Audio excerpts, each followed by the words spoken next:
ठीक है। तो वेक्टर प्रोडक्ट और क्रॉस प्रोडक्ट क्यों एग्जिस्ट करता है और कैसे एग्जिस्ट करता है, मतलब कौन सी सिचुएशन है जो वेक्टर प्रोडक्ट या क्रॉस प्रोडक्ट को बताती है। ठीक है। तो इन थ्री डायमेंशनल सिस्टम में ये अपने पास हो गया x, y और ये हो गया z, ओरिजिन हो गया O। ठीक है। यहां पर मैं एक छोटा सा एग्जांपल लेना चाहूंगा। आप में से किसी ने बोल्ट कभी ओपन किया है? बोल्ट जैसे रिंच होती है, रिंच सबने देखी होगी। रिंच कुछ है, करा है ना? हाँ, तो रिंच कुछ इस तरह से होती है, अगर मैं एग्जैक्ट फिगर बना पाऊं तो। बाकी तुम लोग थोड़ा सा मैनेज कर सकते हो, अगर मुझे थोड़ा बहुत याद है, क्योंकि मैंने तो बहुत बोल्ट खोले हैं और अभी भी मैं घर में ज्यादातर इस तरह के काम खुद ही करता हूँ। ठीक है। तो इस तरीके से कुछ रिंच होती है। ठीक है, थोड़ा टाइम लेंगे जो कि अच्छा समझ में आए। टाइम वेस्ट मत समझना इसे, इस तरह ये ड्राइंग करने में टाइम वेस्ट मत करो, सीधे हमें बताओ क्या है क्रॉस प्रोडक्ट, तो वो थोड़ा सा मुश्किल हो जाएगा मेरे लिए। ठीक है, इस तरीके से करेक्ट। ये कुछ इस तरीके से एक रिंच होती है, और सपोज ये अपने पास एक बोल्ट है। करेक्ट, ये क्या है? बोल्ट है।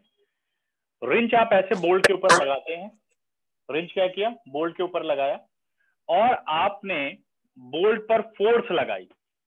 अब देखो ये फोर्स, क्योंकि ये जो आप यहाँ पे मस्कुलर स्ट्रेंथ लगा रहे हो, इसकी एक प्रॉपर डायरेक्शन है। वो क्लॉकवाइज भी हो सकती है, एंटी क्लॉकवाइज भी हो सकती है, और दोनों के इफेक्ट अलग अलग होते हैं। सभी को ये बात पता होगी।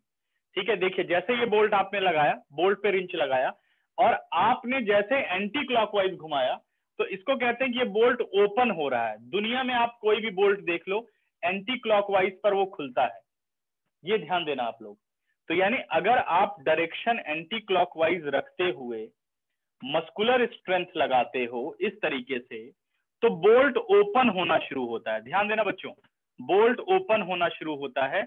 इसका मैं एक सिंपल सा एग्जांपल अपने इस मार्कर से लेना चाहूंगा। देखो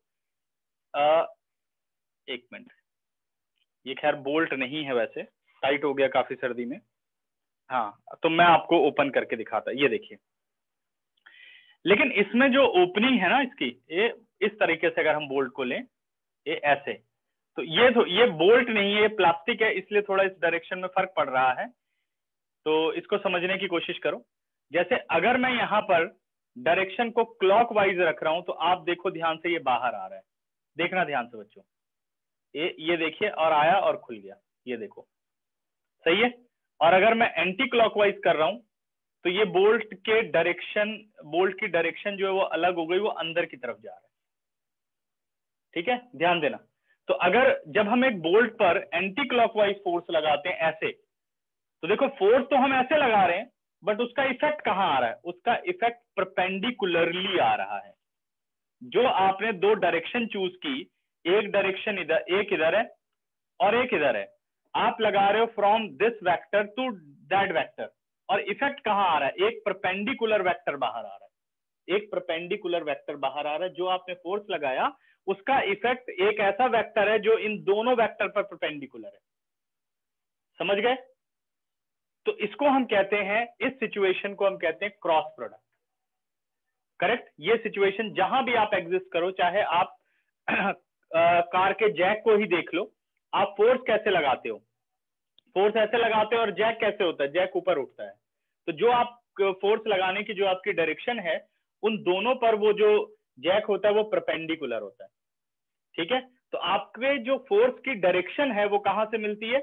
जो ये परपेंडिकुलर ऊपर आ रहा है या वो परपेंडिकुलर नीचे आ रहा है, ये तो डायरेक्शन को डिसाइड करता है। और मैग्नीट्यूड कैसे पता चलेगा कि भाई आपने कितनी मस्कुलर स्ट्रेंथ लगाई है? वो अभी हम समझते हैं। ठीक है, तो इस परपेंडिकुलर सिस्टम को समझने के लिए राइट हैंड थंब रूल चलता है। राइट हैंड थंब रूल कैसे? अब यहां समझना, ये जो मेरा हाथ है, ठीक है, और इसको आप वाई एक्सिस समझो, और जो मेरी फिंगर्स हैं उसको आप एक्स एक्सिस समझो, ठीक है। अब आप क्या कर रहे हो, फिंगर्स को आप मेरी इसको क्या कहते हैं, कलाई कहते हैं, रिस्ट, हाँ ठीक है ना, हाँ समझ गए ना, हाँ थोड़ा बहुत कमजोर है मेरी अंग्रेजी। तो यहां से आपने क्या किया कि आपने अपनी उंगलियों को कर्ल किया इस तरीके से, यानी आप एक्स एक्सिस को वाई एक्सिस की तरफ घुमा रहे हो। तो जो आपकी डायरेक्शन है इस वेक्टर की, वो ये परपेंडिकुलर जो थंब है इस पे ये परपेंडिकुलर है, मतलब दोनों पर वो परपेंडिकुलर होगा, ठीक है। और अगर आप उल्टे जाओगे तो ये परपेंडिकुलर अंदर चला जाएगा। मान लो मैं अपने हाथ को इस तरीके से घुमाता हूं, मतलब ऐसे, ये हो गया, अब आप ऐसे घुमा रहे हैं तो आपके जो परपेंडिकुलर की डायरेक्शन है वो नीचे चली गई। तो हमेशा जो डायरेक्शन पता लगानी होती है वो राइट हैंड थंब रूल से ही लगती है, ठीक है ना। तो अगर मैं एक्स को वाई की तरफ लेकर के जाता हूं, ठीक है, एंटी क्लॉकवाइज डायरेक्शन में, तो जो वेक्टर की डायरेक्शन है वो होगा जेड एक्सिस के अलाउंग, क्योंकि वो वेक्टर चाहिए जो इन दोनों पर परपेंडिकुलर हो, ठीक है। अब आते हैं अपने वेक्टर की टर्म्स में। मान लो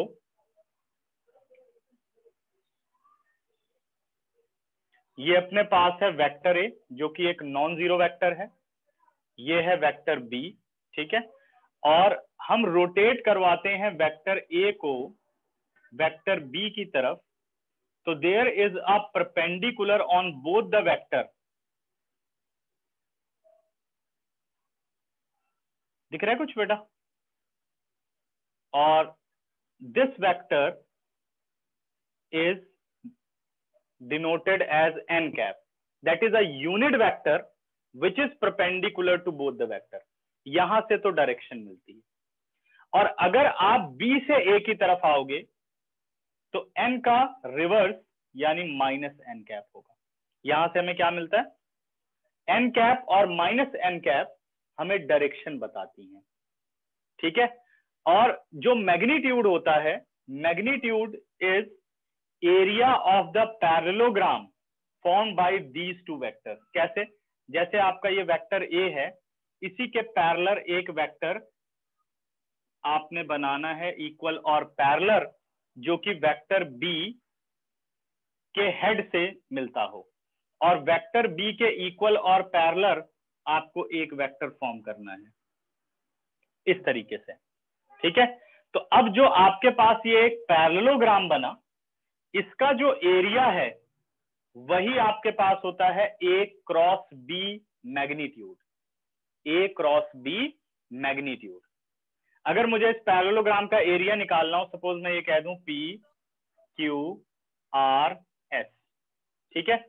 तो एरिया ऑफ पैरेललोग्राम,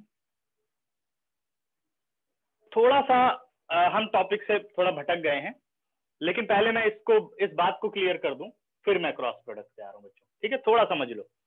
तो जैसे एरिया ऑफ पैरेललोग्राम की बात करें तो एरिया ऑफ पैरेललोग्राम निकलता है vector A and vector B का क्रॉस निकाल के। अभी समझेंगे ये क्रॉस क्या होता है, इसका मैग्नीट्यूड निकाल करके।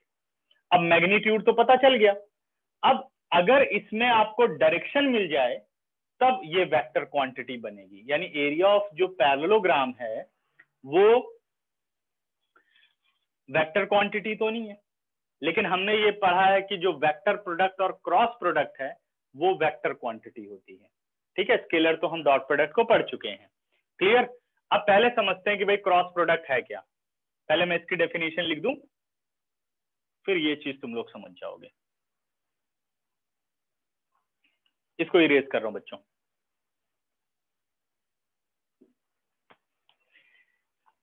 If vector A is not a null vector and vector B is also not a null vector, ठीक है। and vector A, ये एक मिनट बेटा, यहां लेट कर लेते हैं, and vector A cross vector B, it represent vector product of vector A and B. क्योंकि बीच में क्रॉस लगा है इसलिए इसे हम क्रॉस प्रोडक्ट भी बोलते हैं। तो it is equal to vector A magnitude vector B magnitude sine theta, और वो थीटा एंगल ये रहा दोनों वेक्टर के बीच में, साइन थीटा। तो यहां पर अगर बात करें तो ए मैग्नीट्यूड एक रियल नंबर होगा, बी मैग्नीट्यूड एक रियल नंबर होगा, और जो अपना थीटा है वो 0 से greater than equal to but less than equal to pi होगा। तो इसलिए साइन थीटा भी क्या हुआ, रियल नंबर हुआ। क्लियर? तो यहां तक अगर हम क्वांटिटी की बात करें तो ये आपके पास एक स्केलर वैल्यू है। अब ये क्रॉस प्रोडक्ट वेक्टर क्यों बन जाता है? तो इस क्रॉस प्रोडक्ट का मैग्नीट्यूड यहां छुपा हुआ है, और इस क्रॉस प्रोडक्ट की जो डायरेक्शन है वो एन कैप में है। ठीक है? तो vector A cross B represent this situation. ये कितना जाएगा ऊपर, वो तो ये बता रहा है ए क्रॉस बी, कौन सी डायरेक्शन में जाएगा वो राइट हैंड थंब रूल बताएगा। तो ये कह रहा है इनटू एन कैप।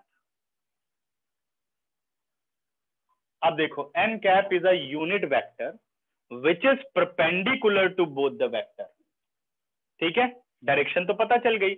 और ए क्रॉस बी क्या हो गया, A magnitude B magnitude sine theta, यानी ये तो ए क्रॉस बी का मैग्नीट्यूड है, यानी एरिया ऑफ दिस पैरेललोग्राम, और उसकी डायरेक्शन क्या है, जो उस पैरेललोग्राम पे परपेंडिकुलर है। अगर आप एंटी क्लॉकवाइज घूमते हो राइट हैंड सिस्टम से तो एन कैप ये रहा, और अगर आप क्लॉकवाइज घूमते हो राइट हैंड सिस्टम से तो एन कैप की डायरेक्शन नीचे हो गई, यानी अगर बी क्रॉस ए निकालो तो नेगेटिव हो गया। समझ गए? ठीक है? if either vector A is null vector or vector B is null vector, then vector A cross vector B is also null vector. ठीक है? vector A cross B is equal to null vector. अब vector क्यों बोला गया, क्योंकि A cross B का जो output आता है वो वेक्टर क्वांटिटी आती है, इसलिए ये वेक्टर प्रोडक्ट है। और क्रॉस क्यों बोला गया, क्योंकि दोनों के बीच में सिंबल हम क्रॉस का इस्तेमाल करते हैं, इसलिए ये क्रॉस प्रोडक्ट है। क्लियर हुआ?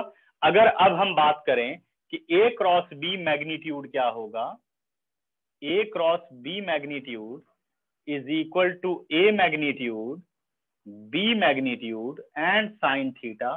क्योंकि एन कैप एक यूनिट वेक्टर है तो उसका मैग्नीट्यूड कितना हो जाएगा, 1। अब साइन थीटा पर हमने क्यों नहीं मॉड लगाया, क्योंकि sine theta is always positive from 0 to pi. ठीक है? 0 से पाई साइन थीटा पॉजिटिव होता है फर्स्ट क्वाड्रेंट में और सेकंड क्वाड्रेंट में। तो अगर हम मॉड यूज करें तब भी कोई प्रॉब्लम नहीं है, नहीं यूज करें तो भी कोई दिक्कत नहीं है।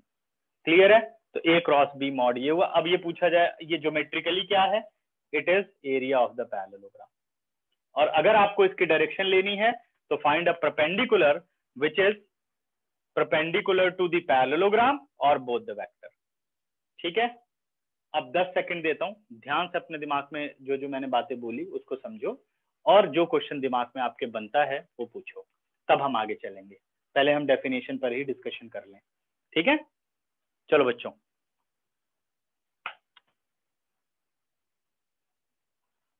बहुत ध्यान से।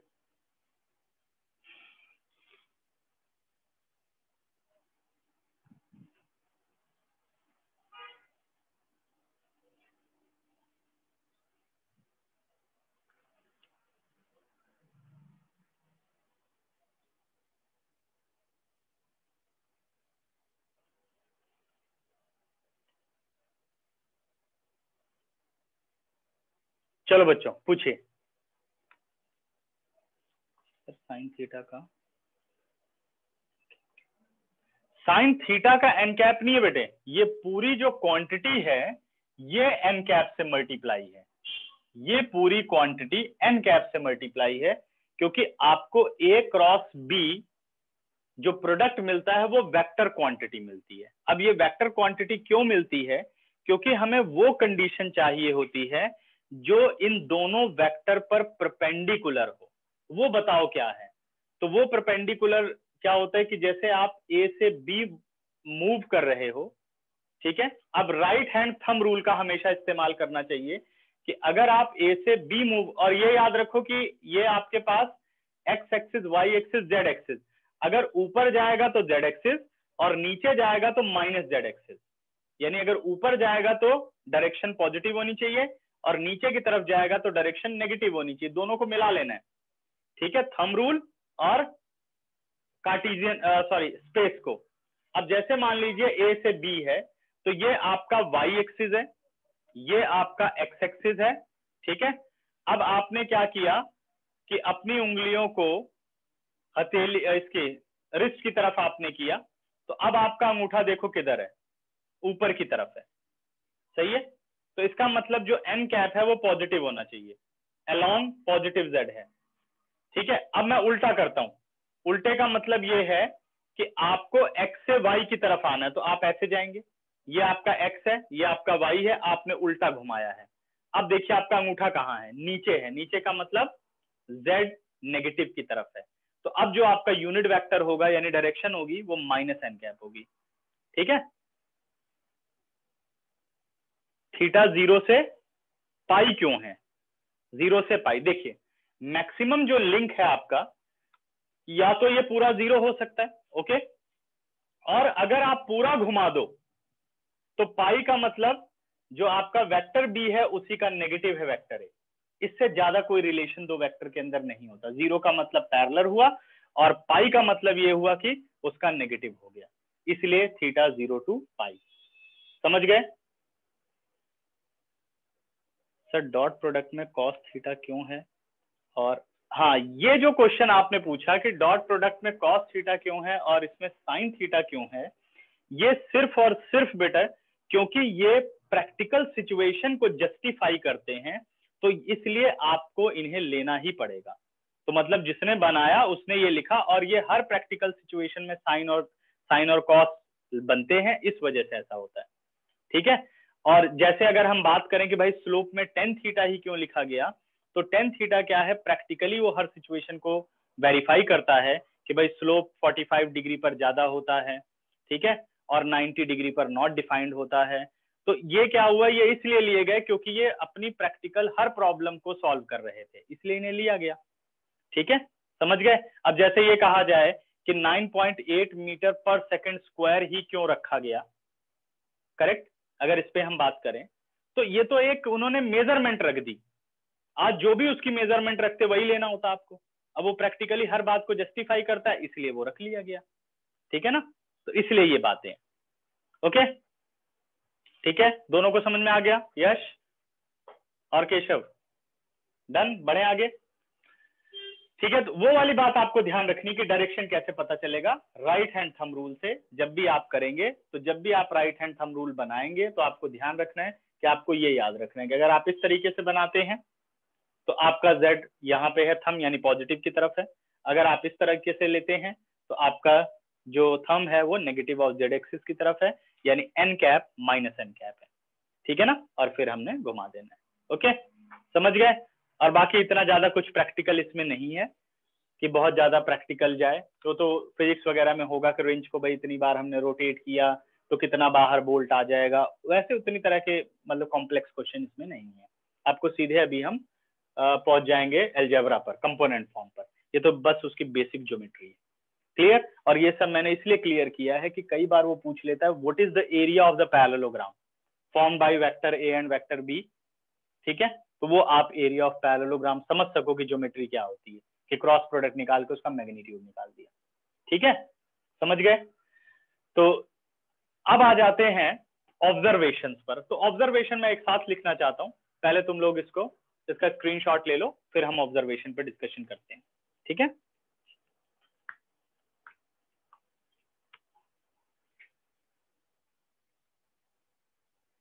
हाँ बिल्कुल, ट्राइंगल का फॉर्मूला होता है बेटे, और ट्राइंगल का फॉर्मूला कैसे बनता है, ट्राइंगल का फॉर्मूला बनता है हाफ ए क्रॉस बी होल मैग्नीट्यूड।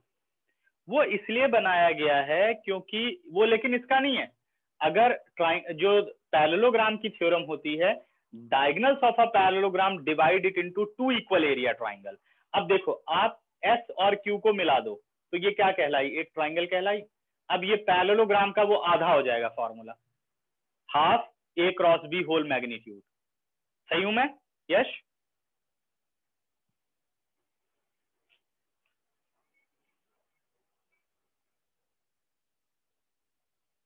ठीक है ना? अगर एंड टू एंड ज्वाइन कर दूं एस और क्यू को तो ये देखिए ट्राइंगल बन गई। अब इसका फॉर्मूला क्यों हो जाता है, वो पैरेललोग्राम पे ही डिपेंड करता है। ठीक है, because diagonals of a parallelogram divide it into two equal area triangles. Okay, चले अब आगे, इरेज कर रहा हूं बच्चों।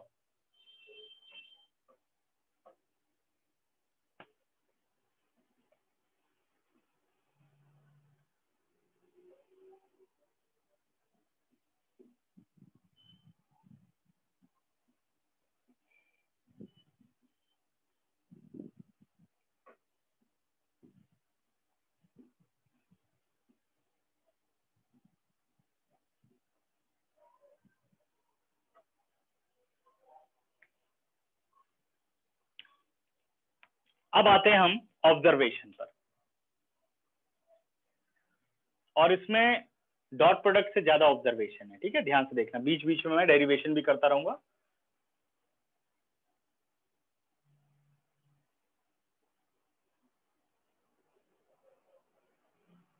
अपनी पहली ऑब्जर्वेशन है कि vector A cross vector B is always a vector.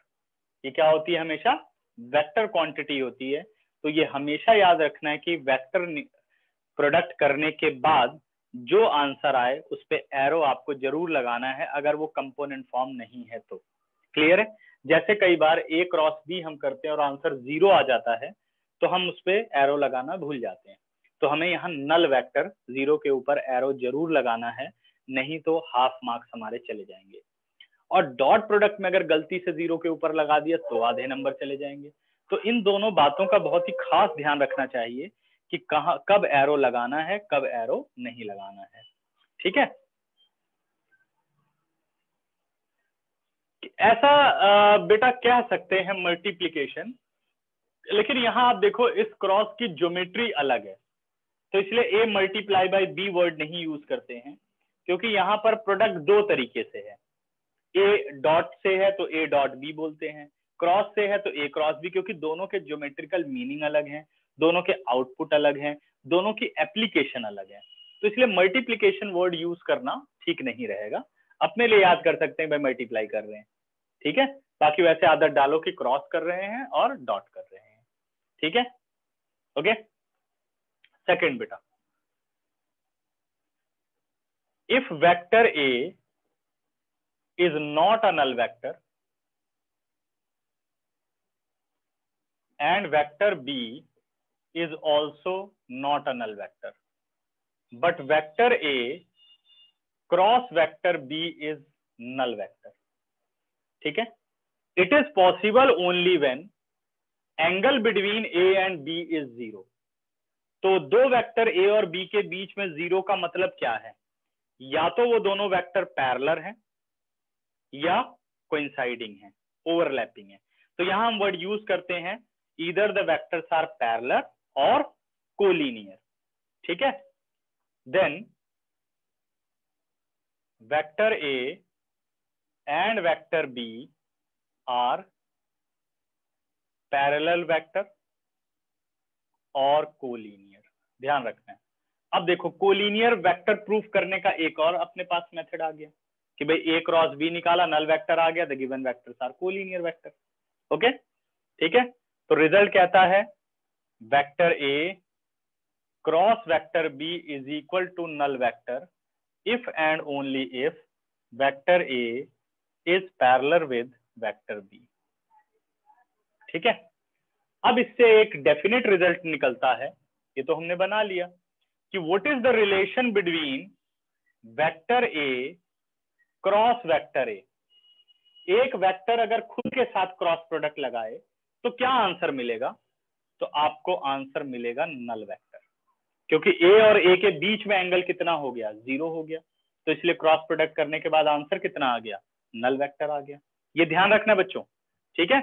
दूसरा, अगर थीटा अपने पास पाई हो फोर्थ केस, अगर थीटा अपने पास पाई हो तो vector A cross vector B is vector A magnitude vector B magnitude sine pi n cap.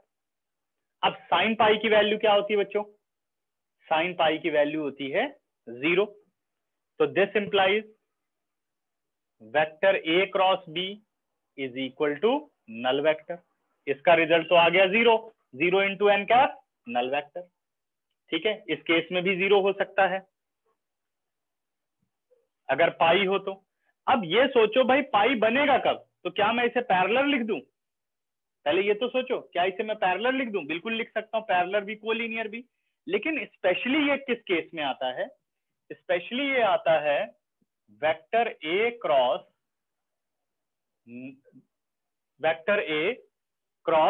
Minus vector ए, यानी अपने नेगेटिव के साथ माइनस वेक्टर ए, अभी बता रहा हूं कि ये भी थोड़े डिफरेंट होते हैं, is equal to null vector.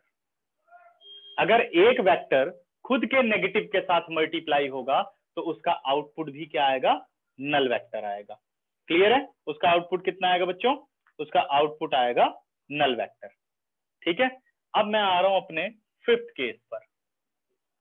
अगर अपना थीटा हो π/2, 0 हो गया, पाई हो गया, अब मिडल में एक π/2 रुकता है, बाकी तो सब पे वैल्यू है।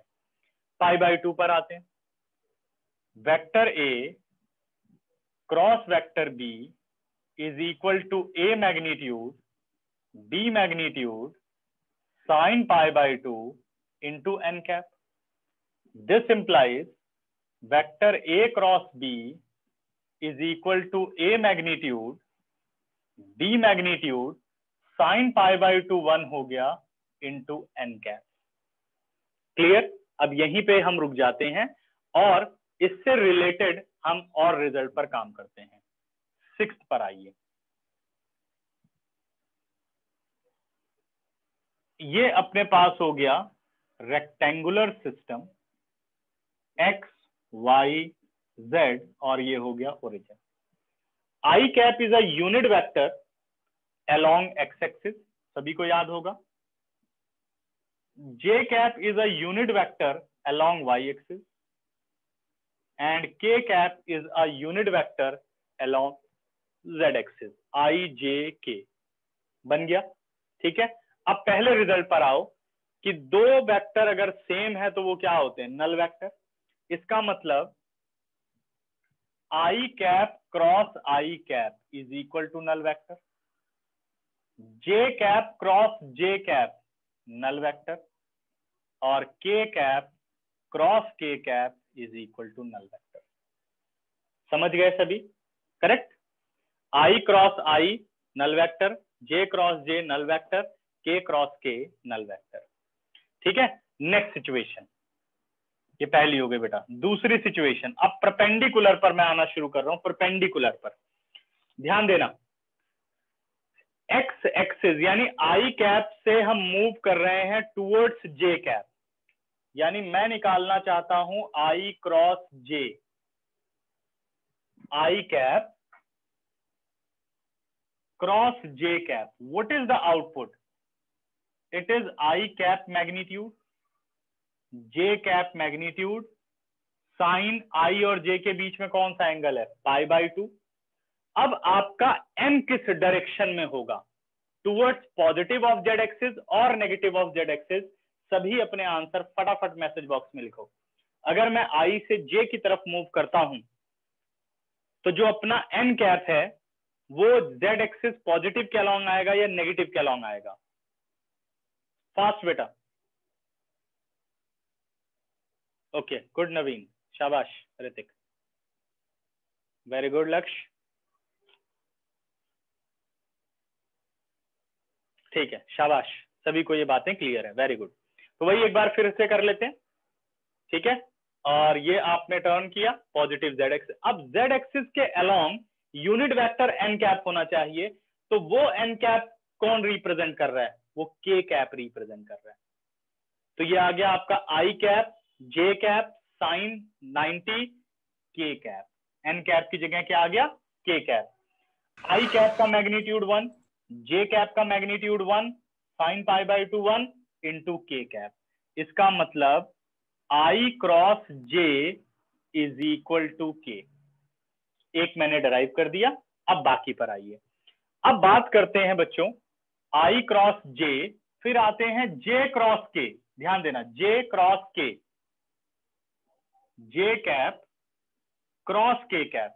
जब आप जे कैप क्रॉस के कैप करेंगे, देखिए जे से के की तरफ आप जा रहे हैं, जे से के की तरफ, तो किधर आएगा? पॉजिटिव एक्स एक्सिस आएगा, और पॉजिटिव एक्स एक्सिस पे यूनिट वेक्टर कौन सा है? आई कैप। तो जे क्रॉस के क्या आता है? आई कैप। ठीक है, जे क्रॉस के आई कैप। फिर के क्रॉस आई, अगर के से आई की तरफ जाएंगे तो कौन सा वेक्टर परपेंडिकुलर है? Y axis. और वाई एक्सिस के अलोंग कौन सा यूनिट वेक्टर है? Positive j cap. तो अपने पास आ गया के cap cross I cap is equal to j cap. ठीक है, अगर आप के कैप क्यों लिखा? ओके ठीक है, कहां पर के? ये जो के लिखा है, ये देखिए, अगर आप आई से जे की तरफ चलते हैं, ये आपका वाई एक्सिस है, ये आपका एक्स एक्सिस है। आपने हाथ ऐसे बनाना कि वो टर्निंग दिखाई दे, ये घुमाया आपने, तो आपका थंब पॉजिटिव जेड की तरफ जा रहा है, और पॉजिटिव जेड की डायरेक्शन में यूनिट वेक्टर कौन सा है? वो है के कैप। तो आपका जो एन कैप था उसी का सिंबल अब के कैप है। यूनिट वेक्टर तो एक ही रहेगा ना, unit vector in direction of Z axis, it is के कैप। और यही अपनी डायरेक्शन है क्रॉस प्रोडक्ट की। ठीक है, आई क्रॉस जो जे है वो ये जेड एक्सिस पर आता है। अगर ये पूछा जाए इस जेड एक्सिस पर इसकी लेंथ कितनी होगी, तो इसका जो मैग्नीट्यूड आ रहा है आई कैप, जे कैप और साइन पाई बाई 2, यानी 1 यूनिट इसका मैग्नीट्यूड है, और के कैप ये रहा, तो इसीलिए के कैप आंसर आया। समझ गए या नहीं? ठीक है, अच्छा, अब बार बार इसको बनाने की जरूरत नहीं है। जहां कंफ्यूजन हो सीधे एक सर्कल बना लो और उसमें लिख दो आई कैप। ठीक है, और डायरेक्शन दे दो जे कैप, और एंटी क्लॉकवाइज डायरेक्शन दे दो के कैप। देखो आई क्रॉस जे यू गेट के, जे क्रॉस के आई, ठीक है, और के क्रॉस आई जे। बस ये सर्कल याद रखो एंटी क्लॉकवाइज वाला। आई क्रॉस जे आंसर इज के, जे क्रॉस के आंसर इज आई, के क्रॉस आई आंसर इज जे। ये आंसर का तरीका है जब कभी कंफ्यूजन बन जाए तो। ठीक है, दोनों बातें क्लियर? अब हम बात करना शुरू करते हैं 7th पर, जो कि है B cross A. B cross A, मैं ए क्रॉस बी नहीं, मैं बी क्रॉस ए निकालना चाहता हूं। बी क्रॉस ए का मतलब ये हो गया कि अब उल्टा समझो, आप चल रहे हो जे से, ध्यान देना बच्चों, आप चल रहे हो जे से आई की तरफ, जे से आई की तरफ, ऐसे कर रहे हो आप। अगर जे से आप आई की तरफ चलना चाहते हो उल्टा, ठीक है, तो आपको कैसे वैल्यू लेनी पड़ेगी? इस तरीके, मेरे को जो है वो ऐसे आना पड़ेगा। ध्यान देना, ये देखो ऐसे, ठीक है, तभी आप दिखा सकते हो ना, क्योंकि ऐसे करोगे तो घुमा ही नहीं पाओगे बाहर की तरफ। आपको ऐसे करना पड़ेगा, तब आप बता सकते हो। ये देखो, अब ध्यान दो किधर जा रहा है अंगूठा, थंब किधर जा रहा है? नेगेटिव जेड की तरफ जा रहा है, यानी माइनस एन कैप की तरफ आप जा रहे हो। यस, माइनस के, शाबाश बेटा। ठीक है, तो अगर वैसे मैं बात करूं जो मैंने ए और बी लिया था उसके अकॉर्डिंग चलो, तो देखो माइनस एन कैप। तो बी क्रॉस ए क्या होता है, और पहली फिगर में बनाया भी था, B magnitude A magnitude sine theta minus N cap. बस यही लास्ट लिखूंगा, उसके बाद फिर हम दूसरे पेज से शुरू करेंगे। ये थोड़ा मैनेज कर लो। तो माइनस को हम यूज कर सकते हैं क्योंकि स्केलर मल्टीपल है, तो vector B cross vector A is equal to minus vector B magnitude vector A magnitude sine theta N cap. ठीक है, इसको तो आप जैसे मर्जी अरेंज कर सकते हो क्योंकि ये तो रियल नंबर है। तो बी क्रॉस ए को क्या लिख सकते हो? Minus A magnitude B magnitude sine theta N cap. This implies B cross A is equal to minus vector A cross B. तो ध्यान रखना है, cross product is not commutative. ठीक है, वेरी गुड तनिष। हाँ, cross product is not commutative, वो proof कर दिया। ठीक है, therefore cross product is not commutative. और डॉट प्रोडक्ट क्या होते हैं? कॉम्यूटेटिव होते हैं। क्लियर, समझ गए? तो अब चलिए, इसके लिए 15 सेकंड दे रहा हूं, ध्यान से हर चीज देखो, और दिमाग में कोई क्वेश्चन बनता है तो पूछिए। मैं ट्राई करता हूं उसको आंसर करने के लिए, फिर हम आगे पढ़ना शुरू करते हैं। ठीक है, फटाफट देखो। अभी तक किसी को कोई दिक्कत तो नहीं आ रही है? ओके। सेकंड में बेटा हम बात कर रहे हैं कि if vector A is not a null vector, अगर दोनों में से एक नल वेक्टर होता है तो आउटपुट ऑलवेज नल वेक्टर रहता है। लेकिन अगर दोनों ही नल वेक्टर नहीं है और फिर भी उनका क्रॉस प्रोडक्ट आपको मिल रहा है जीरो, फिर भी क्रॉस प्रोडक्ट क्या मिल रहा है? जीरो। ऐसा क्यों पॉसिबल है? ठीक है, क्योंकि दोनों के बीच में अगर एंगल आप जीरो का बना दो तो साइन जीरो कितना होता है? जीरो। और दो वेक्टर या दो लाइन के बीच में एंगल जीरो कब होता है? या तो वो पैरेलल हो, ठीक है, या तो वो कोइंसिडेंट हो, या ओवरलैपिंग कह सकते हो, तभी एंगल जीरो बन सकता है ना? तो ये आपने एंगल क्या बना दिया? ये दो वेक्टर या तो पैरेलल या ओवरलैपिंग। ठीक है, तो उनके बीच में एंगल क्या हुआ? जीरो। तो वही कह रहे हैं कि अगर ए क्रॉस बी नल वेक्टर आता है लेकिन दोनों नॉन जीरो वेक्टर हैं, तो ये तभी पॉसिबल है जब या तो वो पैरेलल हो या वो कोलिनियर। तो then vector A and vector B are parallel vector और कोलिनियर। ठीक है, इसलिए ये बात बोली गई। अगला, यश मैं रुक जाता हूं थोड़ी देर, 2-3 सेकंड रुक जाते हैं, जैसे ठीक हो बताइए, फिर बढ़ता हूं आगे।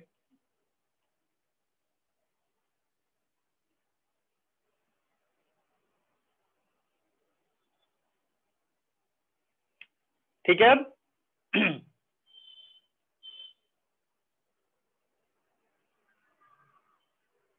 हाँ ठीक है, अब आता हूं मैं सेवेंथ पे। सेवेंथ में हम ये प्रूफ करना चाहते थे कि what is the difference between A cross B और बी क्रॉस ए।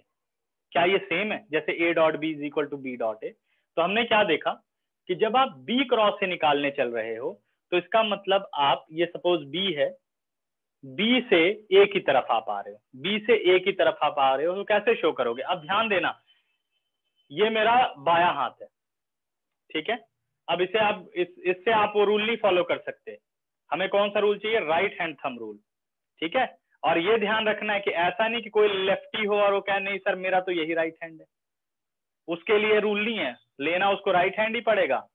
लेफ्ट हैंड से क्रिकेट खेल सकता है, लेकिन वेक्टर समझने के लिए राइट हैंड रूल ही उसको अपना राइट हैंड ही यूज करना पड़ेगा। ठीक है ना, समझ गए? हाँ, कहीं बल्लेबाज बन जाए कि मैं तो भाई मेरा तो लेफ्ट ही मेरा राइट है, तो उसके लिए रूल नहीं बन पाएगा, सबसे इंपॉर्टेंट बात। हाँ, तो अब बढ़ते हैं आगे। तो ये हो गया अपने पास राइट हैंड थंब रूल के हिसाब से ऐसा होना चाहिए कि उंगली जो है आपको बाहर की तरफ ऐसे दिखनी चाहिए, क्योंकि ऐसे नहीं कि सर उधर से भी तो घुमा लेंगे, उधर से आपको कुछ नहीं दिख रहा। ठीक है ना, समझ गए? तो ये ऐसे करना पड़ेगा, क्योंकि आप इसे घुमाना चाहते हो। जिसको आप टर्न करना चाहते हो वो फिंगर रखो, और जिसे फिक्स रखना है वो रिस्ट होगी आपकी। ठीक है, तो ये रखा, अब ऐसे हाथ करना पड़ेगा, और ये आपने जब घुमाया इसे बी से ए की तरफ, तो डायरेक्शन किधर गई? नेगेटिव जेड एक्सिस की तरफ डायरेक्शन गई।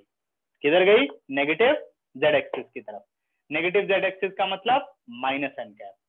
वैसे कोई भी सिंबल ले सकते हैं बेटा, लेकिन यूनिट वेक्टर होना चाहिए, जैसे यहाँ के कैप हो गया। बट जो बेसिक समझाना है उसमें एनसीईआरटी ने एन कैप इस्तेमाल किया है, तो इसलिए हम एन कैप करेंगे, और हर एक जो बुक है वो एन कैप का ही इस्तेमाल करती है। तो इसलिए हमने क्या कहा कि हम किधर है? डायरेक्शन माइनस एन कैप की तरफ है। तो आपने कहा vector B magnitude, A magnitude, sine theta minus N cap. Clear? सही है। अब -1 जो है वो एक स्केलर मल्टीपल है, वो तो कहीं भी अरेंज कर सकते हो, तो उसको मैं आगे ले आया। तो vector B magnitude A magnitude sine theta N cap. अब B magnitude A magnitude sine theta N cube, B magnitude is a real number, A magnitude is a real number, sine theta is a real number. तो real number को तो कैसे भी arrange कर दो, A magnitude B magnitude sine theta N cap. अब ये क्या रिप्रेजेंट करते हैं, ए क्रॉस बी, बाहर माइनस है तो माइनस ए क्रॉस बी। तो B cross A is not equal to A cross B, it is equal to minus A cross B. तो therefore cross product is not commutative और dot product is commutative. क्यों होते हैं अब समझ में आ गया? हाँ जी परी, क्लियर? ठीक है, आपके दोनों सवालों का जवाब दे पाया मैं, आपको क्लियर हो गया सारा? ठीक है, ओके, ठीक है यश।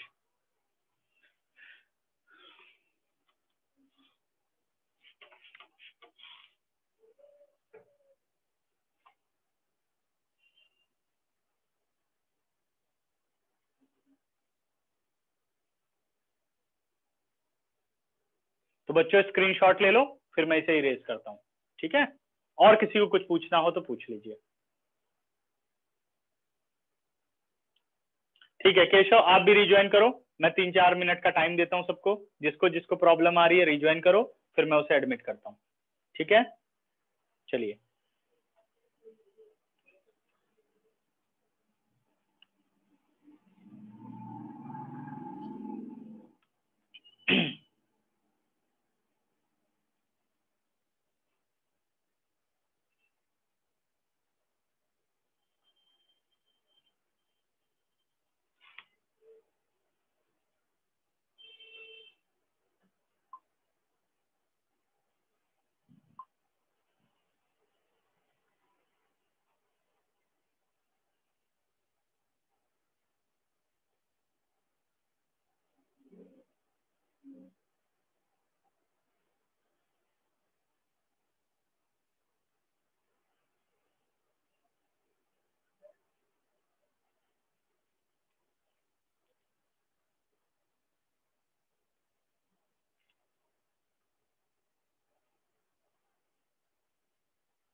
हाँ, कोलिनियर और ओवरलैप बेटा एक ही बात है, पैरेलल भी कोलिनियर कहलाते हैं, क्योंकि कोलिनियर क्या है, कोलिनियर के लिए क्या बोला गया, the vectors which are on the same and parallel support are known as collinear vector।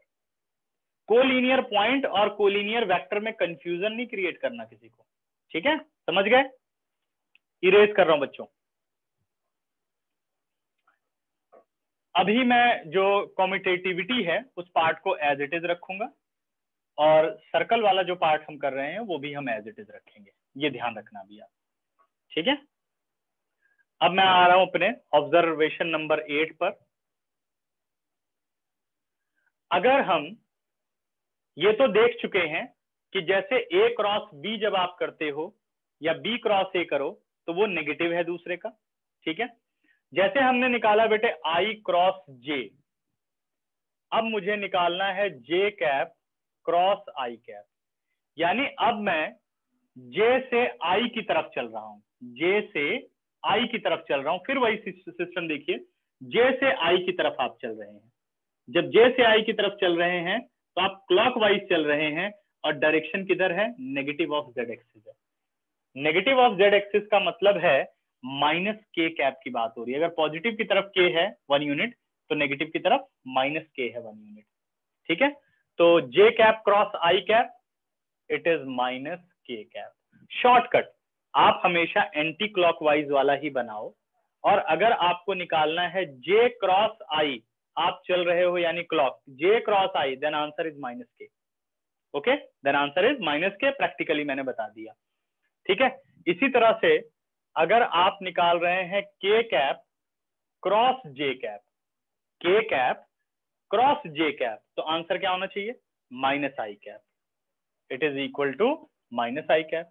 अगर आप निकाल रहे हैं i cap cross k cap, अगर आप निकाल रहे हैं i cap cross k cap, तो answer is minus j cap. सभी सेटिस्फाइड है? क्यों ये नेगेटिव आया? यहां मैं फिर से सर्कल को एक बार बना देता हूं, जो कि तुम लोगों को इसमें याद रहे कि सर्कल हमेशा जब बनाना है वो एंटी क्लॉकवाइज ही बनाना है, लेकिन अगर रोटेशन क्लॉकवाइज हो गई इसी सर्कल के अकॉर्डिंग तो जो आउटपुट है वो सब नेगेटिव हो जाएंगे। ठीक है, जे क्रॉस आई आंसर माइनस के, आई क्रॉस के आंसर माइनस जे, ठीक है, के क्रॉस जे आंसर माइनस आई, क्योंकि अब अपनी रोटेशन हो गई है क्लॉकवाइज। ध्यान रखना है, एंटी क्लॉकवाइज में पॉजिटिव और क्लॉकवाइज में नेगेटिव। ठीक है, अब बाकी के दोनों पेज में डिलीट कर रहा हूं।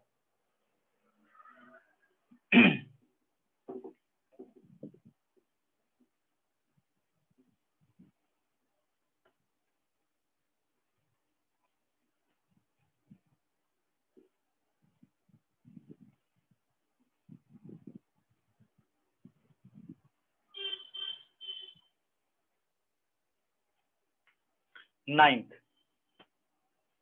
अब हम निकालेंगे एरिया ऑफ ट्राइंगल और एरिया ऑफ पैरेललोग्राम। ठीक है, एरिया ऑफ ट्राइंगल,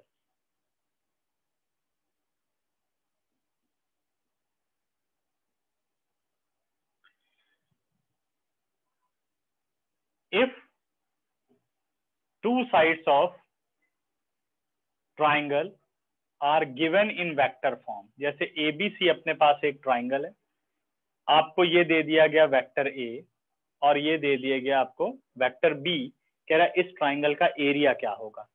ठीक है, इस ट्राइंगल का एरिया क्या होगा।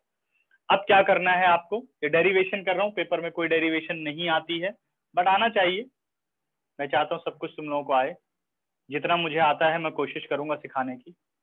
उसके बाद तो जब पढ़ने लगोगे और आगे जा करके तो शायद बहुत ज्यादा चीजें आप लोग जान जाओगे। ठीक है, ABC अभी जितना हमारे पास है वो हम देने की कोशिश करते हैं आपको। ठीक है, जितना मुझे आता है ABC पे बात कर लें, और B मैं ले रहा हूं यहां पर इनिशियल। ठीक है, B से डायरेक्शन दी मैंने C की तरफ, B से A, और अब चाहो तो यहां से कंटिन्यू कर लो या यहां से कंटिन्यू कर लो, ऐसे इसकी जरूरत नहीं है, बट मैं डायरेक्शन बना के हमेशा फिगर पे काम करता हूं। क्लियर है? अब सबसे पहली बात ये है बेटा, इस एंगल को हम मानते हैं थीटा। इस एंगल को क्या मान लिया हमने? थीटा मान लिया।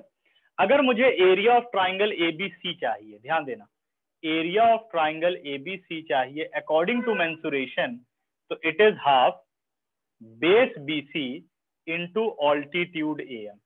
यही फॉर्मूला होता है, half base BC into altitude AM।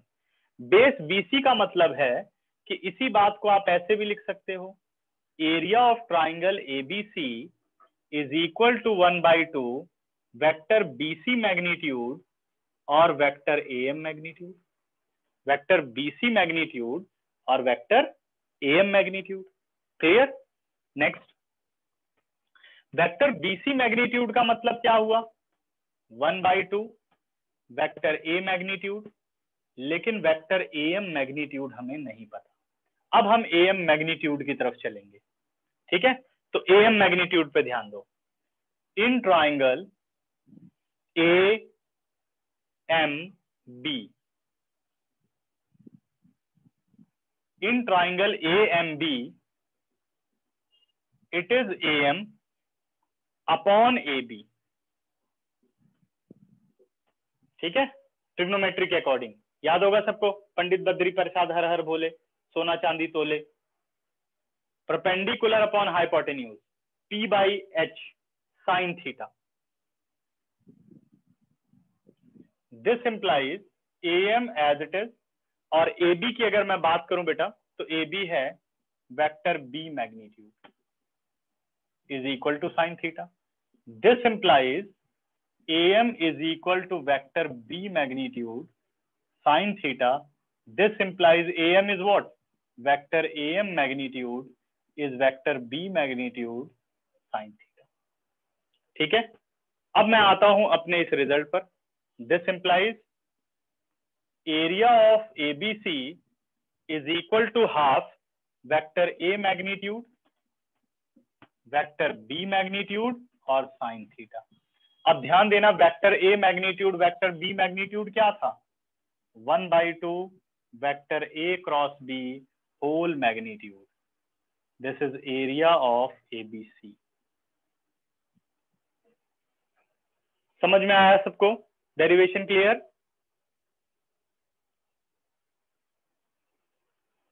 किसको किसको क्लियर है? नहीं क्लियर है वो हैंड रेज करो। ये वाली बात सबको समझ में आ गई है? ए क्रॉस बी मैग्नीट्यूड क्या होता है, A magnitude B magnitude sine theta. Done? बड़े बच्चों आगे।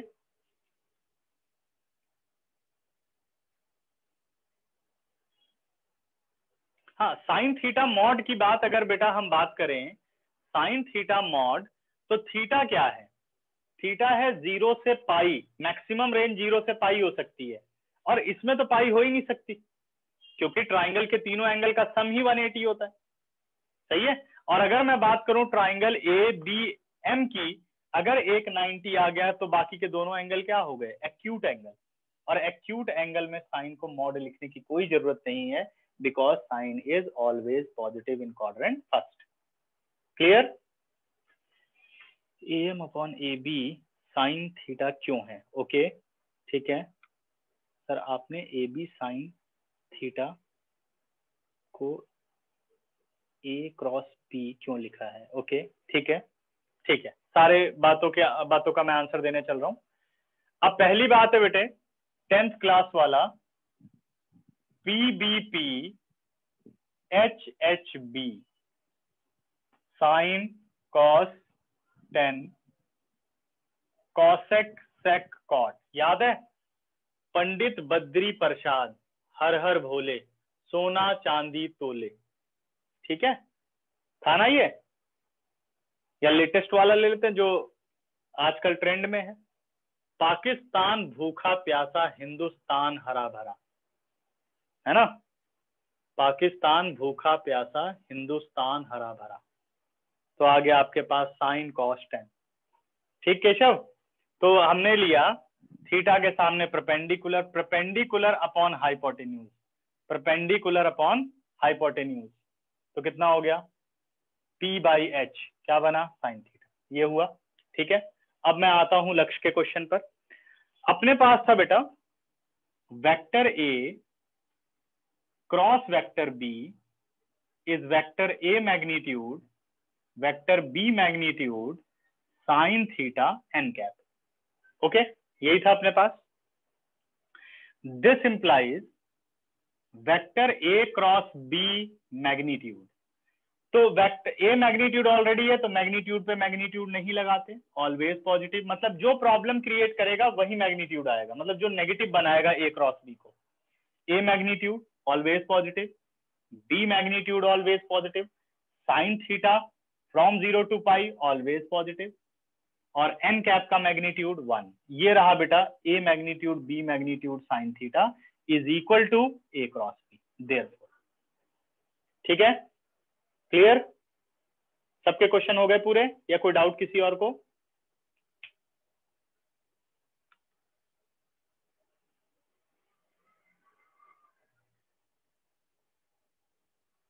यस लक्ष्य? यस बेटा?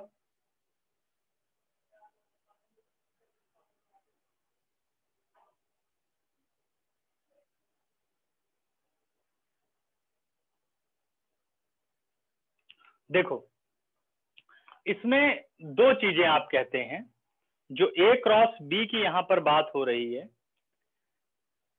ये जो आप यहां पे लगाते हैं A cross B mod, mod वैसे रियल क्वांटिटी के लिए इस्तेमाल होता है, और ये आपका मैग्नीट्यूड की बात हो रही है।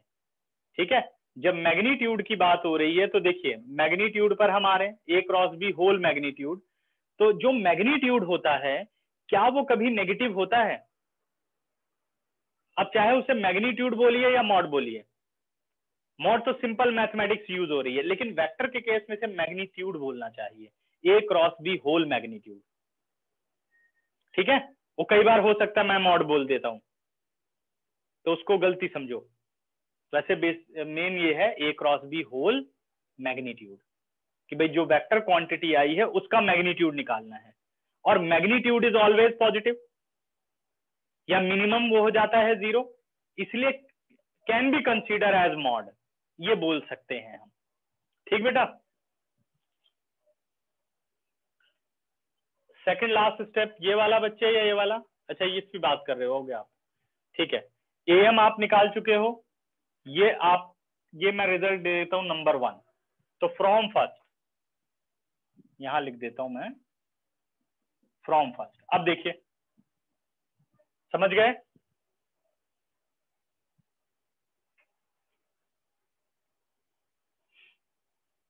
क्लियर? ओके, अब बढ़ते हैं आगे। अब आते हैं एरिया ऑफ पैरेललोग्राम, 9th और हम आ गए 10th पर। एरिया ऑफ पैरेललोग्राम, पैरेललोग्राम के एरिया पर आ जाते हैं। सेम डेरिवेशन है, फिगर बनाऊंगा बस फॉर्मूला लिख दूंगा। ABCD एक पैरेललोग्राम है और हमें इसका एरिया निकालना है। ये ए को मैं इनिशियल मानता हूं बेटे, ए से बी, ए से डी, बी से सी क्योंकि ये दोनों इक्वल होने चाहिए, और डी से सी। ये हो गया अपने पास वेक्टर ए और vector B. If two adjacent sides of parallelogram is given, ठीक है, तो हमने क्या करना है, डी से परपेंडिकुलर बनाना है, सपोज डीएम। और एरिया ऑफ पैरेललोग्राम क्या होता है, area of parallelogram ABCD is equal to base यानी AB बेस, और ये हो गया आपका altitude DM, AB into DM, AB into DM, base into altitude. तो जब हम इसमें वही सेम साइन थीटा लगा करके फाइंड आउट करेंगे, बस यहां से ये हाफ खत्म हो जाएगा, वर्किंग रूल सारा सेम रहेगा। तो मैं सीधे बस यहाँ फॉर्मूला लिख दूंगा, area of parallelogram ABCD is equal to vector A cross vector B whole magnitude. Area of parallelogram ABCD is equal to vector A cross vector B whole magnitude. Clear हुआ? ठीक है, चलिए तो अब इसका स्क्रीनशॉट लो, फिर हम आगे चलते हैं।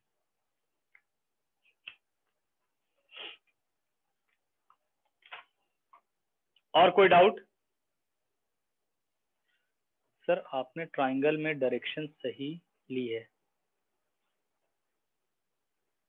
हाँ ठीक है, ट्राइंगल में डायरेक्शन बेटा BC plus CA is equal to, अच्छा मैंने वो AB लिख दिया है यहाँ पे, ओके ओके, BC यहाँ मुझे BA लिखना चाहिए था, बट क्योंकि मैग्नीट्यूड पे काम हो रहा है तो कोई फर्क नहीं पड़ेगा, ठीक है ना, इसलिए क्योंकि मैंने AB लिखा है, वेक्टर नहीं लिखा, और जहां यूज किया होगा मैग्नीट्यूड यूज किया होगा तो चलेगा, कोई दिक्कत नहीं है।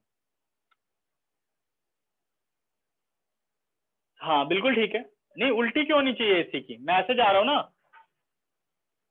B को इनिशियल मैंने माना है, B से C, C से A, तो फिर B से A, इसको कंटिन्यू किया ना, B से C, C से A, तो B से A, ठीक है।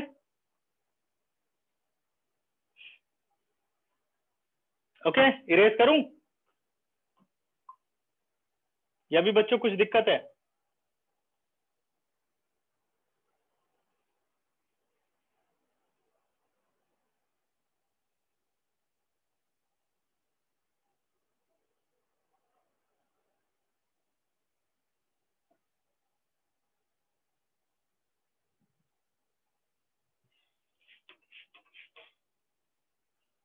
इरेज कर रहा हूं।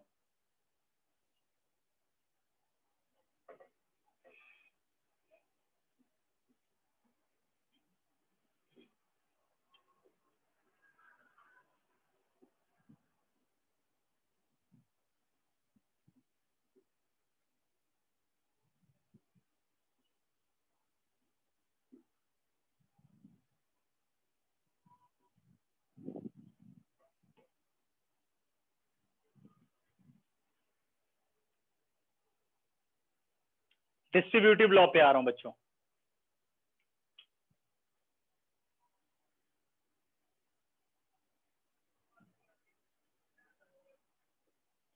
अच्छा संडे तुम लोगों का वेक्टर का टेस्ट है, याद है ना? कल ऑब्जेक्टिव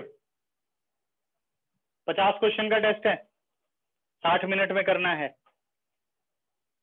समझ गए? हाँ जी, यस नो? 10.3 तक आज पूरा हो जाएगा, ये भी कर लो, क्रॉस प्रोडक्ट भी।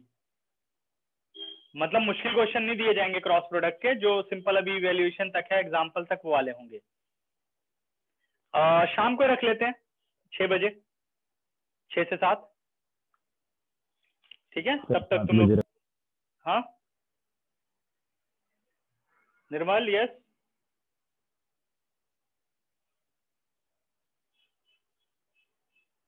सर 7 बजे। 7 बजे ठीक है? Yes sir. ठीक है, तो 7 बजे कर लो, कोई बात नहीं, कोई दिक्कत नहीं है, 7 बजे कर देंगे।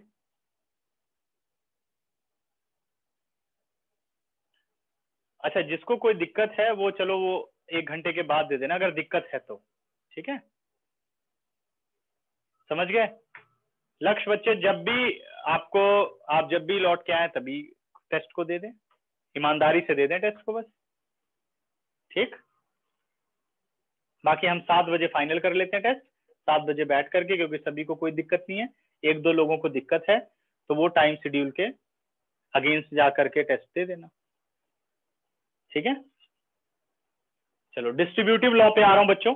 डिस्ट्रीब्यूटिव लॉ है part 1, if a cross vector b plus c. अब ध्यान देना है कि जो वेक्टर क्रॉस के लिए अप्रोच कर रहा है वो कहां पर है? लेफ्ट पर है।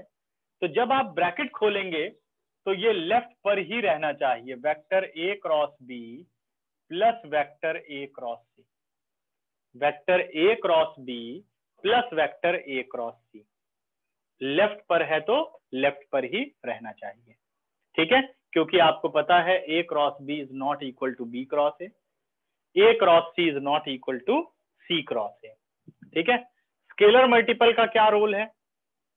Lambda into a cross b can be arrange as lambda into vector a then cross b and vector A cross lambda vector b. यानी स्केलर मल्टीपल को किसी भी वेक्टर के साथ आप मल्टीप्लाई कर सकते हैं, वहां कॉम्यूटेटिविटी एसोसिएटिविटी का कोई रोल नहीं है, ठीक है? अब आते हैं बच्चों evaluation of cross product in component form.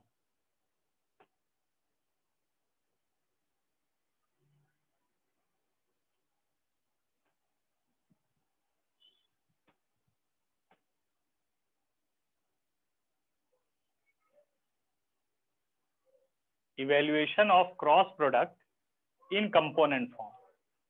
Suppose vector A आपको गिवन है a1 i cap plus b1 j cap और c1 k cap. Vector B आपको गिवन है a2 i cap b2 j cap c2 k cap. ये जो a cross b का product है वो बच्चों इस डिस्ट्रीब्यूशन लॉ से भी किया जा सकता है, जहां पे i क्रॉस i बनेगा, i क्रॉस j बनेगा, ठीक है? तो वो सारे रूल लगा के किए जा सकते हैं। लेकिन उसी का शॉर्टकट तरीका क्या बन गया, क्योंकि उसका रिजल्ट और जो ये शॉर्टकट मेथड है इसका रिजल्ट सेम आता है, इसलिए जब भी क्रॉस प्रोडक्ट निकालना है आपको डिटर्मिनेंट का इस्तेमाल करना है। ए क्रॉस बी जो पहली रो है वो बनाओगे आई कैप, जे कैप और के कैप, लिख देना है, ये सब में लिखना है। दूसरी रो आपकी वेक्टर ए की ही होनी चाहिए अगर ए क्रॉस बी है, क्योंकि आपको पता है, अच्छा आप तो वो प्रॉपर्टी पढ़ी नहीं है, बाकी अगर आप रो और कॉलम को रो और रो के साथ इंटरचेंज करो, कॉलम या कॉलम से इंटरचेंज करो, तो अगर इंटरचेंज हो जाता है तो साइन नेगेटिव लगाना पड़ता है। तो अभी फिलहाल ध्यान रखना कि ए क्रॉस बी है तो सेकंड रो ए और थर्ड रो बी होनी चाहिए। तो second row A1 B1 C1 और थर्ड रो A3 सॉरी बेटा A2 B2 और C2 होल डिटर्मिनेंट। क्या करना है? A cross b i cap j cap k cap, first row a के कोफिशिएंट्स की और सेकंड रो बी के कोफिशिएंट्स की या स्केलर कंपोनेंट की, अगर प्रॉपर लैंग्वेज में हम जाएं तो, ठीक है? अब इस डिटर्मिनेंट को आपको एक्सपेंड कर लेना है। वैसे तो किसी भी रो या कॉलम के अलोंग कर सकते हो, लेकिन हमेशा आप एक्सपेंड करिए फर्स्ट रो के अलोंग। नहीं बेटे, कॉलम वाइज मत लिखना, वैसे हो लिख सकते हैं, क्योंकि vector A determinant A is equal to A transpose whole determinant होता है। लेकिन आप इतने झंझटों में मत पड़ो, ठीक है? ऐसा नहीं कि लिख नहीं सकते, लिख सकते हैं, तो उस चक्कर में मत पड़ो अभी, क्योंकि वो प्रॉपर्टीज ऑफ डिटर्मिनेंट का पार्ट है, ठीक है? तो ऐसे बहुत कोई क्वेश्चन आता नहीं है इतना मुश्किल कि, या कोई क्वेश्चन इस पे बनाने का कोई मतलब ही नहीं बनता, ठीक है? एक्सपेंड आप कहीं से भी कर सकते हो, मान लो कॉलम में ही दे दे तब भी हम एक्सपेंड कर ही लेंगे, सही है? लेकिन वो स्पेशली नहीं कह सकता कि ए क्रॉस बी को कॉलम वाइज क्या सभी कॉलम में, अभी भी कॉलम में, मतलब कोई क्वेश्चन नहीं बन सकता ऐसा, ठीक है? समझने के लिए दोनों बातें ठीक है। हाँ, अगर कॉलम में लिख दोगे तो मैट्रिक्स ए का डिटर्मिनेंट और ए ट्रांसपोज का डिटर्मिनेंट सेम होता है, और ट्रांसपोज पे अब मैं जाना नहीं चाहता क्योंकि वो कई चीजें वहां डिलीट हो चुकी हैं अभी फिलहाल इस साल के लिए। तो ए क्रॉस बी अपने पास आ गया। आई कैप पहला होता है प्लस, दूसरा माइनस और तीसरा प्लस, मुझे उम्मीद है कि सबको ये आता होगा। आई कैप, जिस कॉलम में आई कैप है वो सारे एलिमिनेट हो जाएंगे और जिस रो में है वो सारे गए, तो ये ऑर्डर 2 का एक डिटर्मिनेंट बच जाता है, B1C2 minus B2C1, B1C2 minus B2C1, सही है? B1C2 माइनस B2C1 माइनस, अब अपने पास आ जाएगा J कैप, जिस कॉलम में है वो एलिमिनेट हो गए, जिस रो में है वो एलिमिनेट हो गए, A1C2 minus A1C2 minus A2C1, ठीक है? प्लस अगर हम K कैप की बात करें, जिस कॉलम में है वो सारे एलिमिनेट हो गए, जिस रो में है वो सारे एलिमिनेट हो गए, A1B2 minus A2B1, A1B2 minus A2B1, clear है? A क्रॉस B निकल के आ गया, ठीक? इस तरीके से आप क्रॉस प्रोडक्ट निकालेंगे तब ये वेक्टर बन जाएगा। मैग्नीट्यूड चाहिए तो फिर वही पुराने rule, sum and square of the scalar component whole square, ठीक है? अब हम एक क्वेश्चन करते हैं, एग्जाम्पल नंबर 22।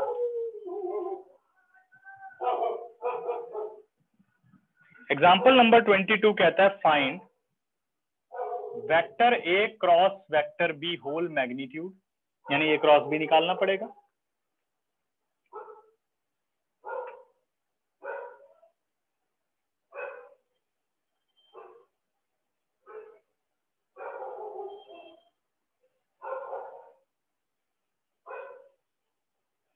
हाँ, ये जो बात है बेटा वो ये है कि या तो ए क्रॉस बी का जब आउटपुट आ जाए तो लैम्डा से मल्टीप्लाई कर लो, या लैम्डा को सिर्फ ए से मल्टीप्लाई करने के बाद जो वेक्टर बनेगा उसका बी के साथ क्रॉस प्रोडक्ट निकाल सकते हैं आप। या ऐसा हो सकता है कि वेक्टर ए क्रॉस लैम्डा को वेक्टर बी से मल्टीप्लाई करने के बाद जो वेक्टर बनेगा ए के साथ उसका वेक्टर प्रोडक्ट आप निकाल सकते हैं। जो लैम्डा है वो एक से ही मल्टीप्लाई हो रहा है, दोनों से नहीं, ठीक है? समझ गए? क्लियर? वो प्लस में होगा, अगर यहां लैम्डा लिखा हो lambda into b plus c, तो lambda into b lambda into c, product में कभी नहीं, ठीक है?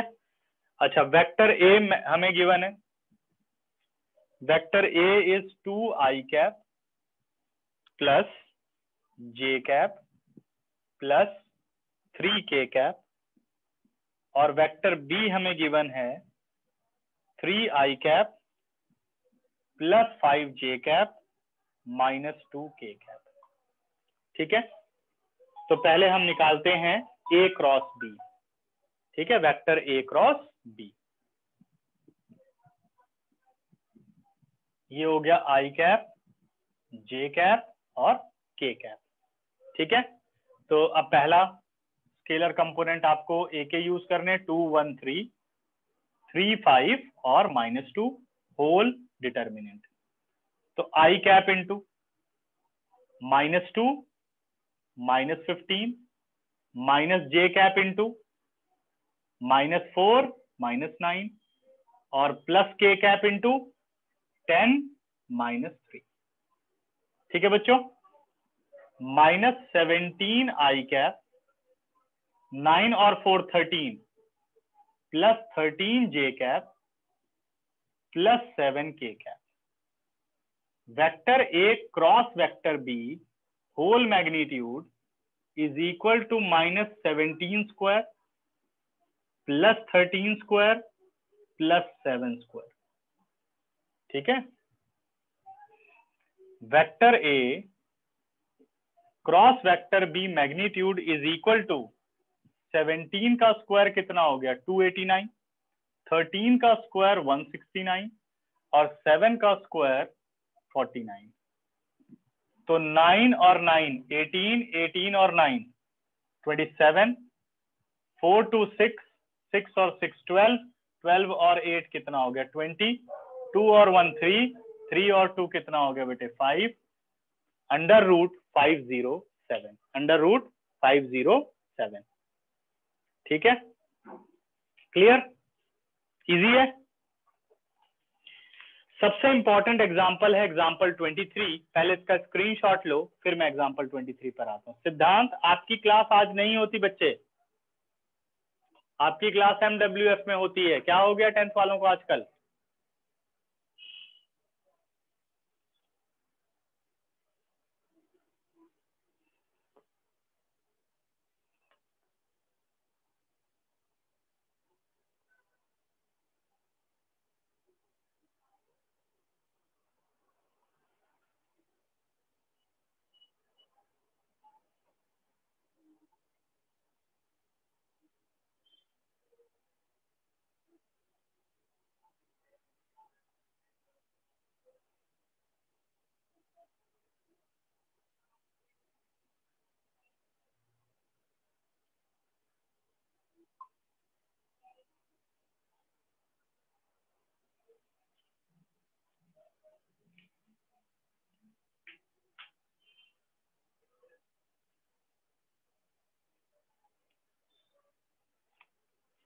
मेरा कितना है 5? हाँ, यूनिट लिखा है, ठीक है, यूनिट लिखना है, यूनिट ही होता है।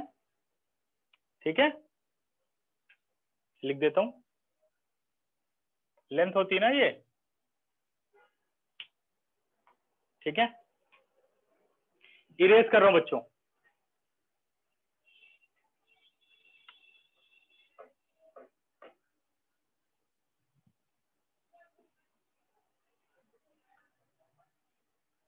अब जो क्वेश्चन करने चल रहे हैं बेटे क्रॉस प्रोडक्ट का, बहुत इंपॉर्टेंट क्वेश्चन है और इसको ध्यान से अब आपको समझना है।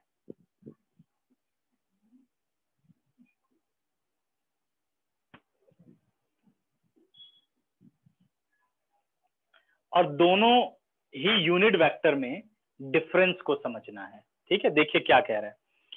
कह रहा है find a unit vector perpendicular to each of the vectors vector A plus B and vector A minus B.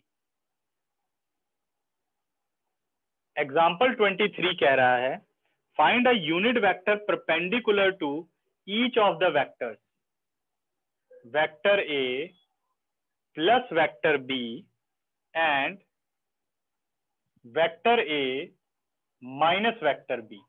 कह रहा वो यूनिट वेक्टर चाहिए जो इन दोनों पर परपेंडिकुलर हो, जो इन दोनों पर परपेंडिकुलर हो, where vector A is I cap plus J cap plus K cap और vector B is I cap plus 2 J cap plus 3 K cap.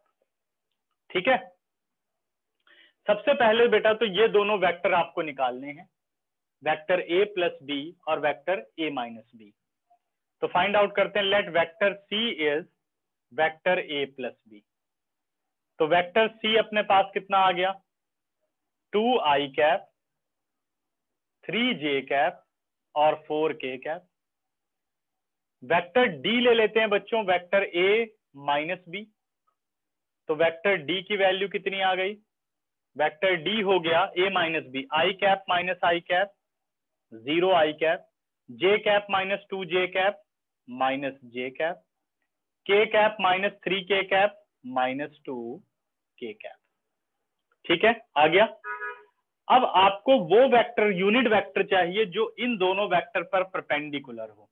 अब मैं इस बात को डिस्कस करना चाहूंगा आप लोगों के साथ, ध्यान देना। ये अपने पास हो गया बेटे वेक्टर एन कैप।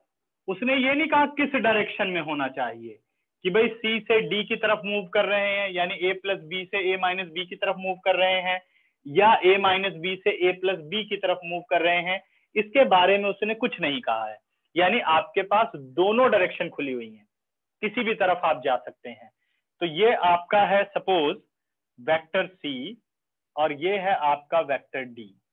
तो आपके पास दोनों ही ऑप्शन है, यानी आपको एन कैप भी निकाल के दिखाना होगा और माइनस एन कैप भी निकाल के दिखाना होगा। कह रहा find a unit vector which is perpendicular to both the vector. वो यूनिट वेक्टर चाहिए जो दोनों पर परपेंडिकुलर हो। तो वो यूनिट वेक्टर तो एन कैप भी है और माइनस एन कैप भी है, दोनों चीजें आपको निकालनी है। ठीक है, अब मैं एक सिंपल सी डेरिवेशन करूंगा, फिर तुम लोगों को फॉर्मूला समझाऊंगा। ये वाला जो पोर्शन है ये क्वेश्चन से अलग रखना है, क्योंकि मैं चाहता नहीं कि तुम लोग उसे रटो, जहां सिचुएशन आए वो आपको पता हो कि कैसे आया है। ठीक है, तो अगर हम बात करते हैं बच्चों C क्रॉस D की, तो ये बनता है C magnitude vector D magnitude sine theta N cap. पहले हम पॉजिटिव लेकर के चल रहे हैं, पॉजिटिव निकालने के बाद बस उसको माइनस से मल्टीप्लाई कर दो, माइनस एन कैप आ जाएगा, कोई फर्क नहीं पड़ता। दिस इंप्लाइज, अब मुझे चाहिए एन कैप, बाकी सब नीचे में, सारी चीजें मैं नीचे ले आ लेता हूं। एन कैप हो गया vector C cross D upon vector C magnitude vector D magnitude sine theta. अब जरा इस बात पे ध्यान दो, यहां पर जो हमने डेरिवेशन में किया था, इसीलिए डेरिवेशन की जाती है कि C magnitude D magnitude sine theta किसके बराबर होगा? Vector C cross D upon vector C cross D whole magnitude. ये आ गया बच्चों फॉर्मूला एन कैप का। करेक्ट? हैंड रेस करो किसको किसको मेरी बात समझ में आ गई। हाँ जी, शाबाश। थोड़ा लॉकडाउन में मैं भी खुश हो लूं।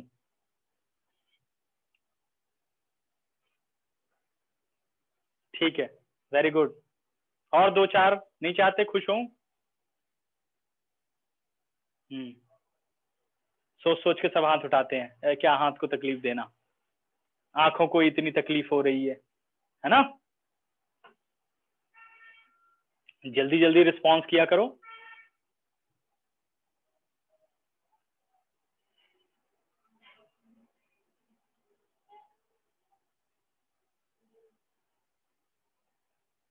चले आगे? ठीक है, तो अब आपको पता चल गया होगा कि कैसे निकलेगा वेक्टर जो परपेंडिकुलर है। तो करते हैं उस पे काम और हम अपना परपेंडिकुलर वेक्टर फाइंड आउट करके लाते हैं। तो सबसे पहले निकालते हैं C cross D, vector C cross vector D, यानी I cap J cap K cap. Vector C की वैल्यू हो गई 2, 3 और 4। D हो गया बेटा 0, -1, -2 होल मैग्नीट्यूड। ठीक है, अब निकालते हैं I कैप, कॉलम और रो बेटा दोनों एलिमिनेट, -6 + 4 -j कैप। ठीक है,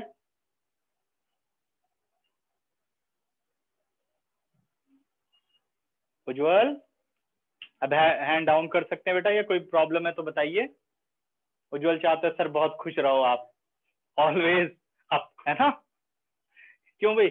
always and forever. Thank you. I cap ये हो गया -6 + 4 -j कैप -4 और -0 + k कैप मल्टीप्लाई विद -2 और -0। ठीक है, आंसर आ गया बच्चे -2i कैप +4j कैप और -2k कैप। करेक्ट है, C क्रॉस D आ गया। अब C क्रॉस D मैग्नीट्यूड निकाल लेते हैं। Vector C cross vector D magnitude it is 4 + 16 + 4। कितना आ गया बच्चे? 20 24 है ना। तो 24 हो गया, 4 6 24। तो इसको लगा लेते हैं 2√6। ठीक, अब तो यहां लिख दूं, चल जाएगा ना शॉर्ट में। तो अब मुझे चाहिए बेटा n कैप। तो n कैप हम सीधे अब लिखेंगे plus minus vector C cross D upon C cross D magnitude. बात क्लियर? ध्यान देना सभी। फॉर्मूला तो सिर्फ n का है, बट हमें क्या चाहिए? परपेंडिकुलर वेक्टर, जो कि दोनों डायरेक्शन में हो सकता है, नेगेटिव भी पॉजिटिव भी। तो मेन फॉर्मूला प्लस माइनस। ठीक है, कई बुक में शायद आंसर प्लस माइनस में नहीं है, तो ठीक कर लेना। अब आप 2√6 से जब इसे डिवाइड करेंगे तो 2 से 2 कट जाएगा। प्लस माइनस से मल्टीप्लाई करना चाहे तो साथ साथ मल्टीप्लाई भी कर लें। प्लस माइनस इंटू माइनस, ये बन गया -1/√6 i cap. Plus minus multiply with +4, तो ये आपका हो गया प्लस माइनस का प्लस माइनस ही रहेगा। 2√6 से हो गया तो ये आ गया 2/√6 j cap. Plus minus multiply with minus, तो माइनस प्लस हो गया बेटा, 2 से 2 कट गया, 1/√6 k कैप। ठीक है, समझ में आया? एक बार देख लो ध्यान से। हाँ जी बेटा, n कैप यूनिट वेक्टर, यही तो उसने कहा, find a unit vector perpendicular to both the vector. दोनों बातों में ध्यान रखना। Find a unit vector in direction of given vector. तो क्या निकालना है? Vector A upon A magnitude. Find a unit vector perpendicular to both the vector. If vector A and B, then it is A cross B upon A cross B whole magnitude. Okay, और बाहर plus minus. समझ गए सभी? ठीक है, अब आ जाओ example number 24 पर। कह रहा find the area of triangle having points A, B and C। इसे मैं सॉल्व नहीं करूंगा, तुम लोग खुद करोगे। फाइंड आउट करोगे वेक्टर AB, वेक्टर BC, फिर निकाल लोगे vector AB cross vector BC whole magnitude divided by 2। हो जाएगा? ठीक है, आइए बच्चों एग्जांपल नंबर 25 पर। कह रहा find area of a parallelogram whose adjacent sides by the vector A and vector B। तो what is area of parallelogram? A cross B whole magnitude. खत्म। एक्सरसाइज 10.4 आपको ये पूरी कंप्लीट कर लेनी है, और पेपर के अंदर क्रॉस प्रोडक्ट का भी क्वेश्चन हो सकता है। मैंने कितने बोले? 50 क्वेश्चन बोले ना। एक काम करते हैं, अभी नहीं, टेस्ट को शिफ्ट करता हूँ, क्योंकि थोड़ा सा तुम लोग अभी मिसलेनियस वगैरह कर लो तो मैं अच्छे क्वेश्चन डाल पाऊंगा, नहीं तो फिर क्वेश्चन अच्छे नहीं रहेंगे। ठीक है, शिफ्ट करते हैं अभी टेस्ट को, थर्सडे तक करते हैं हम, क्योंकि मैं पहले मिसलेनियस तक सब पढ़ा दूं।